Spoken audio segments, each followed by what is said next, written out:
অনেক দিন তোমাকে দেখিনি, মানে হয়তো ভিডিও দেখেছি, ফটো অনেক সময় ছাড়তে, সেটাও দেখেছি, কিন্তু সামনে দেখার ফটোতে দেখার মধ্যে দুটোর মধ্যে আকাশ পাতাল তফাৎ। ওই জন্যই তো এসে খুব ভালো লাগলো, আনন্দ হলো, মনটা একটু শান্তি হলো দেখে।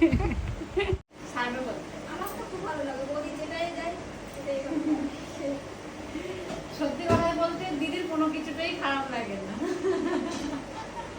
নিজেও যেরকম নিজে যেরকম খুব ভালো, যে জিনিসই করে না কেন সেটাও খুব ভালো হয়। আমার ভালো থাকার অন্যতম রহস্য কিন্তু এই রকম ভালোবাসা, মানে এদের ভালোবাসা। অনেকেরই ভুল ধারণা আছে আমি হয়তো খুব মানে উচ্চাকাঙ্ক্ষী এবং পয়সার লোভী, এটা অনেকেরই ধারণা হতে পারে। কিন্তু পয়সাটা আমার ততটুকুনই দরকার, মানে টাকা পয়সা প্রতিপত্তি এই ব্যাপারের মানে এই ব্যাপারটা পুরোটাই আমার মনে হয় একটা লাইফ সচ্ছলভাবে চলতে গেলে যতটা দরকার ততটা আমার হলেই আমি মানে তাতেই খুব স্যাটিসফাইড। হ্যাঁ, গরিব ঘরে মানে গরিব হয়ে থাকাটাকে আমি কখনোই কিন্তু ঠিক বলি না, তো সেই জন্য সৎ পথে উপার্জন করার সমস্ত রাস্তাই আমি নিই, কিন্তু এটা না যে পয়সার জন্যই সব কিছু এবং পয়সাটাই সব। এক যে দেখছেন এরা এসছে, এরা কিন্তু অ্যাকচুয়ালি এদের সঙ্গে এই মুহূর্তে আমার কোনো কিন্তু সেরকমভাবে কোনো ফিনান্সিয়াল সম্পর্ক আদান প্রদান নেই।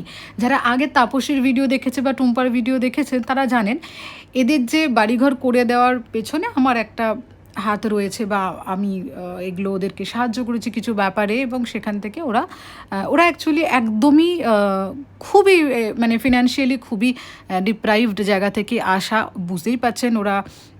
এরা যারা এসছে এরা কিন্তু আদিবাসী গোষ্ঠী, মানে এদের ইনফ্যাক্ট এদের আদিবাসীদের যখন কোনো প্রোগ্রাম হয় তখন আমাকে ইনভাইটও করে, তো পুরো ব্যাপারটা একটা সম্পর্কটা খুব আত্মার হয়ে গেছে।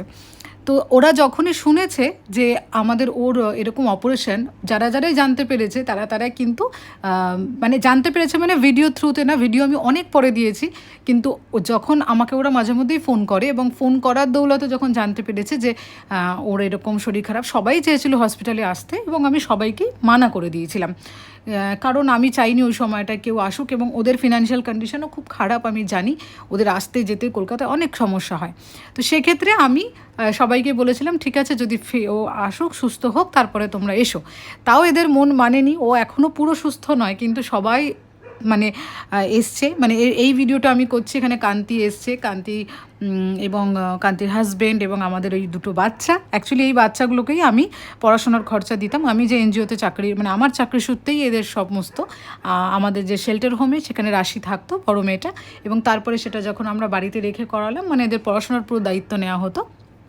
তো সেই জায়গাটা থেকে ওরা আমাকে প্রচণ্ড ভালোবাসে, এবং ওদের বাড়িটাও করে দেওয়া হয় আমাদের সংস্থা থেকে, যে সংস্থা আমি চাকরি করি।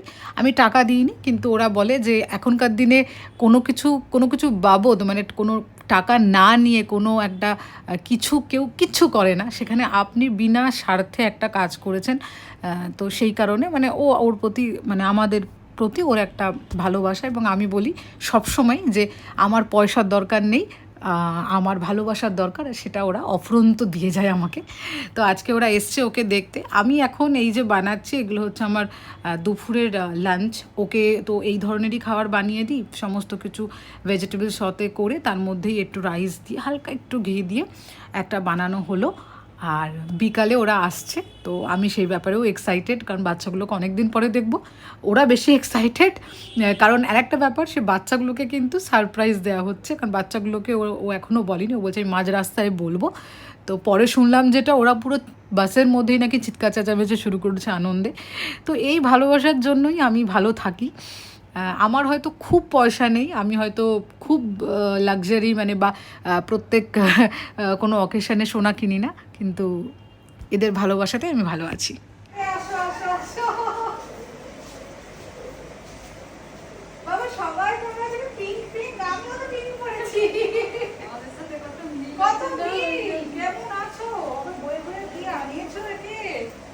আমি নিয়ে যাবো। তোমরা কেমন আছো? বলো আমরা সবাই ভালো আছি। স্যার কেমন আছে, আপনি কেমন আছেন?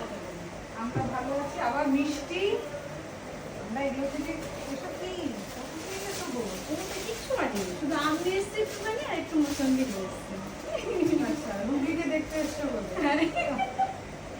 না না স্যার একটু ফল টল খেতে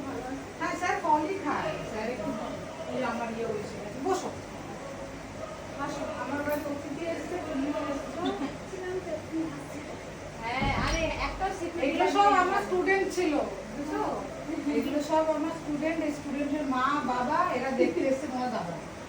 ওদের স্যারের শরীর খারাপ, আগের সপ্তাহে আসছিল, আগের সপ্তাহে তো একদমই উঠতে পারছে না। আমি বললাম এই সময় এক সপ্তাহ পরে ওরা কথা বলতে পারে। আকন্দ ফুলের গাছটা মানে একদম পুরো গাছের নিচে রয়েছে, না দেখলে বিশ্বাস করবেন না। এরা বসে রয়েছে আর এইখানে কান্তিকেই দিয়ে দিয়েছি সব দায়িত্ব, জল টল নিয়ে নাও, এবং স্প্রাইট না সরি মাজা নিয়ে এসছে, আম নিয়ে এসছে, আর নিয়ে এসছে মিষ্টি, মানে কান্তি অনেক কিছু নিয়ে এসছে স্যারের জন্য। কিন্তু এক্ষুনি একটা দারুণ মজার জিনিস হয়েছে, সেটা হচ্ছে এই যে কান্তি খাচ্ছে কি কুলেখাড়ার রস, আমি জল দিয়ে কান্তিকে আমি ফ্রিজ থেকে একটা জলের বোতল বার করেছি। সেটা আমারই ভুল যে আমি কুলেখাড়াও রেখেছিলাম জলের বোতলে, ও মিশিয়েছে, ও দেখছে কালো কালো হচ্ছে, তা তো মানে ও দুজনেই খাচ্ছে বসে বসে। তো আমি ওকে বললাম, পরে দেখছি কি হলো, মানে বোতলটা কালো কালো লাগবে জলটা এত। তারপর বলছে তুমি কি খাচ্ছ? বলছে কি জানি। আমি বলছি হায় রে, কুলেখাড়ার রস সেটা মিশিয়েছি। পরে বলছে যে ঠিক আছে রক্ত হবে। হ্যাঁ, তোমাদের শরীর, তোমার রক্তের প্রয়োজন, খাও তুমি। এটা হচ্ছে রাশি আর শ্রুতি। এমনি সময় এত পটর করে দুজনে, আর ভিডিও এখন আমি ভিডিও করছি, এখন সেজে গুজে কি সুন্দর লাগছে দুজনকে। এবার আমি বলছি কখন আয়, এরা খালি বলছে কখন। দেখো চটজলদি এইটাই আমার ওদের জন্য হয়েছে। এত মানুষের সাথে মিশেছি, এত মানুষের সাথে কাজ করেছি, করেছি, কিন্তু মানে কি মানে দু মানুষের সাথে যতটুকু আছে ততটুকু সময় সম্পর্ক, তারপরে আর কোনো কিছুই না। সেই আমাকে ভুলে গেছে, আমিও তাকে ভুলে গেছি, কিন্তু জানি না যে মানে তোমার সাথে আমাদের কি রিলেশন আমি জানি না। মানে আমাদের তো সত্যি কথা বলতে রক্তের কোনো রিলেশনই নেই, কিন্তু আমাদের মনের রিলেশন আছে।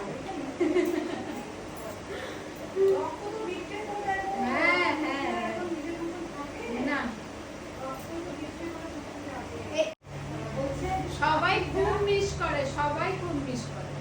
তো এইখানে সব বসে গেছে চা খেতে, আমি এটা ওকে আমাদের দিয়ে আসছি। আর এই যে সবাই বসেছে, সরস্বতী বসেছে, ওদিকে কান্তি বসেছে, আর সুরজিৎ বসেছে। সুরজিতের আজকে আবার জন্মদিন, তো সুরজিৎকে সবাই একটু হ্যাপি বার্থডে বলে দাও। ওদেরকে বললাম রাত্রে খেয়েই যেতে, ওরা বিকালবেলায় এসছে, তো ওদেরকে দিয়েই চিকেন আনতে পাঠিয়েছি। এখন কোথায় যাচ্ছ? বাজার করতে? কি আনতে? চিকেন। যাও। তারপর একটুখানি ছাদে আসা হলো। ছাদে আসলে বেশ মনটা ভালো লাগে, এত সুন্দর আকাশ দেখে। তো ছাদে আসলাম, ওই ছিলাম একটুখানি ফটো টটো তুলে, তারপরে আবার নিচে আসলাম। কি ভয় লাগছে নাকি? থাকলে আমি না বলতে পারি না। এরা দুজন কার্টুন মুভি দেখছে, মজা আসছে। দেখি মুখটা দেখি কোথায়। কান্তিকে গরমের মধ্যে খুব খাটাচ্ছি বলো, তাই তো কান্তি রান্না করছে আর পরিষ্কার করছে। এদিকে ভাত হচ্ছে আর চিকেন কষে গেছে নাকি? না, জাস্ট দিলাম। আচ্ছা, আমি নিজে রুগী রান্না করি, সেই জন্য সেইভাবেই করে দিয়েছি। হ্যাঁ, তবে একটু পেঁয়াজের পরিমাণটা হয়তো বেশি হয়েছে, আর বাকি বাদ যা মশলা আছে সবই পরিমাণ মতো দিয়েছি। মানে একদম পুরো লাইট খাবার যেটাকে বলা হয়। না তুমি ভালোবাসা দিয়ে রান্না করছো, ভালোই হবে আশা করছি। সন্ধেবেলা বাপি আসলো, বাপির সাথে একটু গল্প হলো, তারপর আমরা খেতে বসলাম। এখন খাওয়া দাওয়া হবে। সুরজিতের জন্মদিনে আজকে আমাদের বাড়িতেই খাওয়া দাওয়া হয়ে গেল, আর ওখানে কান্তি খাওয়া দাওয়ার জোগাড়জাতি করছে। প্রজাপতির রংটা ও এরকম যেই মাথা ঘোরাচ্ছে তো অমনি কালারটা চেঞ্জ হচ্ছে। হ্যাঁ, এই তো কি সুন্দর। একটা স্মাইল দিয়ে দাও। কান্তি চিকেন রান্না করেছে, এটাও কিন্তু কাঁচা লঙ্কার চিকেন। অনেকেই বলে, আমিও যখন বানাই যে লাল লঙ্কা ছাড়া কি করে লাল হয়েছে, অ্যাকচুয়ালি এটাও কাঁচা লঙ্কা টমেটো দিয়ে, এটা একটা কায়দা আছে, আমরা লাল বানিয়ে ফেলি, তাই তো। তো সেই রকম দিয়ে আমাদের বানানো। মানে আলু থাকলে মোটামুটি আলু সিদ্ধ কিংবা আলু ভাজা করে নিলে একদম আরামসে খাওয়া হয়ে যায়। কি বলছে সুরজিৎ, কি বলছে? আরম্ভ হ্যাঁ আরম্ভ করো। তো ঠিক আছে। আলু না থাকলে না আমি কাঁদতাম বসে বসে। প্রত্যেক সপ্তাহে রবিবার করে আসবো। কেন প্রত্যেক সপ্তাহে কেন আসা হবে? হ্যাঁ, রবিবার আমাদের ড্রয়িং ক্লাস থাকে মাঝে মাঝে। রবিবারে হুম, রবিবারে মাঝে মাঝে তো ড্রয়িং ক্লাস থাকে মাঝে মাঝে। আর ম্যামের যদি তোমার পায়েল ম্যামের যদি বা মানে বাড়িতে যদি না থাকে তখন তাহলে তো ওটা তো গ্যাপ চলে যাবে। হ্যাঁ, যাবে তো? হ্যাঁ, যদি বাড়িতে থাকে তাহলে কোনো ব্যাপার না। আর হ্যাঁ, খুব আনন্দ হলো, আমাদের ভীষণ ভালো লাগলো, তুমি আমাদেরকে মাংস করে খাওয়ালে, মাংসটা খুব ভালো হয়েছে। থ্যাংক ইউ আর তার জন্য। অনেকদিন পর আমি রাশিকে দেখলাম, শ্রুতিকে দেখলাম, আমার খুব ভালো লাগলো তার জন্য। এমনিতে অনেক দিন থেকে আসার চেষ্টা ছিল, মানে ইচ্ছা ছিল, কিন্তু মানে কাজকর্ম যেহেতু ওর ছিল না সেই সূত্রে আসতে পারিনি। এবারে সবই কিছু তো টাকা ছাড়া কিছু হয় না, তো সেই জন্যে আসতে পারি না। অনেক দিন থেকে ভাবছি যে আসবো আসবো, যখন থেকে শুনেছি তুমি নতুন জায়গায় শিফট হয়েছে তখন থেকেই ভাবছি যে আসবো, কিন্তু আমাদের কোনো কারণে কিছু না কিছু একটা প্রবলেমের মধ্যে পড়ে যাচ্ছে, যার জন্যে আমাদের আসা হচ্ছিল না। তবে এতদিন পর একটা ডিসিশন নিয়েছি, যাবো তো যাবোই, যাই হয়ে যাক না কেন, যাবো তো যাবো। খুব এটাই ভালো একদম হয়েছে। ডিসিশন নিয়ে নিয়েছিলাম বলেই আজকে আসতে পারলাম। আমারও খুব ভালো লাগলো, অনেক দিন তোমাকে দেখিনি। মানে হয়তো ভিডিও দেখেছি, ফটো ফটো অনেক সময় ছাড়তে, সেটাও দেখেছি, কিন্তু সামনে দেখার ফটোতে দেখার মধ্যে দুটোর মধ্যে আকাশ পাতাল তফাৎ, ওই জন্যই তো এসে খুব ভালো লাগলো, আনন্দ হলো, মনটা একটু শান্তি হলো দেখে। তোমার কেমন লাগলো? ভালো, মনটা খুশি হয়েছে না? আমি সারপ্রাইজ দিয়েছি তো, কবে থেকে বলছে যাবো যাবো যাবো যাবো, তো সারপ্রাইজ দিলাম, কেমন লাগলো? খুব এখন এখন ওর এতই ভালো লেগেছে যে এবার বলছে প্রত্যেক রোববার আসবে। হ্যাঁ, একবার আসবো। কিন্তু এখন কিছু করার নেই, এখন তোমাদেরকে বাই বলতেই হচ্ছে, কারণ অনেকটা দেরি হয়েছে। পরে আবার আসবে তোমরা, এবং এরপরে যখন আসবে একটু সকাল সকাল আসবে। হ্যাঁ, রান্না বান্না হবে, খাওয়া দাওয়া হবে। হ্যাঁ, এখন সাবধানে যাও আর আমাকে ফোন করো। অবশ্যই ফোন করবো। সাবধানে থাকবে, খুব ভালো করে থাকবে, আসো, খুব ভালো করে থাকবে। হ্যাঁ, খুব সাবধানে থাকবে, আর খুবই সাবধানে থেকো, ঠিক আছে? চলো কান্তি, খুব ভালো করে থেকো, খুব সাবধানে। আপনিও ভালো আর থাকবেন, এদেরকে খুব থাকো, ভালো করে রাখো। রেখো, কারণ এখন আজকাল যা শুনছি যে বাচ্চা চুরির একটা ব্যাপার, একদম কেউ যদি বলে যে মা ডেকেছে বা বাবা ডাকছে বা ওখানে কিছু প্রবলেম হচ্ছে, চলো, একদম না। হ্যাঁ, আমাদের বাড়িতে একদিনকে যাওয়া হবে, কিছু জানি না, কিছু শুনবো না, তখন সুস্থ হয়ে যাওয়ার পরে যেতেই হবে। গেলে আমাদের খুব খুশি হবে, আমরা চিলি চিকেন খাইতে অবশ্যই আমি খাওয়াবো, ফ্রাইড রাইস চিলি চিকেন বানিয়ে স্যারকেও খাওয়াবো, ম্যামকেও খাওয়াবো, আর আমরাও খাবো। হ্যাঁ, সবাই মিলে খাবো, ঠিক সবাই মিলে পিকনিক হবে। ঠিক আছে, থ্যাংক ইউ তোমাকেও। তোমার আপনাদের স্যারকে বেশি করে thank you, very very thank you, আর ম্যামকেও ভেরি ভেরি থ্যাংক ইউ। স্যারের জন্যই তো সব। হ্যাঁ খুব সাবধানে যাবে, ভালোভাবে থাকবে। হ্যাঁ, বাই। আসছি। হ্যাঁ।